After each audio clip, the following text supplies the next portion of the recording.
Supreme കോടതി വിധിയെ chancellor വെല്ലുവിളിക്കുകയാണെന്ന് നിയമമന്ത്രി പി രാജീവ്. VC നിയമനത്തിൽ ചാൻസലർക്ക് പുതിയ ഒരാളെയോ നിലവിലുള്ള ആളെയോ വയ്ക്കാം. പക്ഷേ അത് നിയമാനുസൃതമായിരിക്കണമെന്നും അങ്ങനെ അല്ലാത്തത് കൊണ്ടാണ് ഹൈക്കോടതി നിയമനം റദ്ദാക്കിയതെന്നും മന്ത്രി പറഞ്ഞു. ഭരണഘടനാ പദവിയിലുള്ള ഒരാൾ സുപ്രീം കോടതി വിധിയെ നിരാകരിക്കുന്നത് അതീവ വിഷയമാണെന്നും പി രാജീവ് വ്യക്തമാക്കി.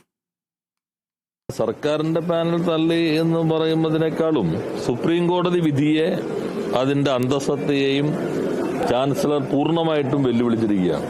അത് അതീവ ഗൗരവമായ കാര്യമാണ്.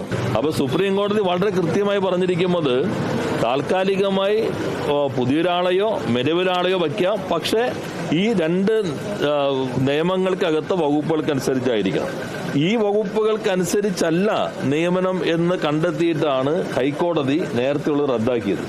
സുപ്രീം കോടതി വിധി വന്ന ഉടൻ തന്നെ ഇന്ന് ബഹുമാനപ്പെട്ട മുഖ്യമന്ത്രി രേഖാമൂലം തന്നെ ബഹുമാനായ ഗവർണർക്ക് കത്ത് നൽകിയിട്ടുണ്ട്. സുപ്രീം കോടതി ഈ കേസ് പരിഗണിക്കും. അപ്പൊ ചാൻസലറാണ് ഈ പ്രശ്നങ്ങൾക്ക് കാരണം എന്ന് ഇപ്പോൾ പ്രകടമായിരിക്കുന്നു.